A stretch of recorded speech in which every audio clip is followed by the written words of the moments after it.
काश ये लोग मुझे भी सपोर्ट करते। जिस तरह बड़े बड़े सेलिब्रिटीज को अंधा सपोर्ट मिलता है ना, वैसा ही थोड़ा सा सपोर्ट अगर हम छोटे क्रिएटर को मिल जाए तो शायद मैं भी थोड़ा चमकने लगूं।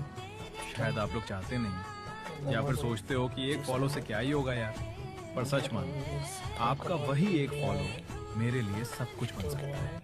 ये पुराना पिस्टन पड़ा हुआ है,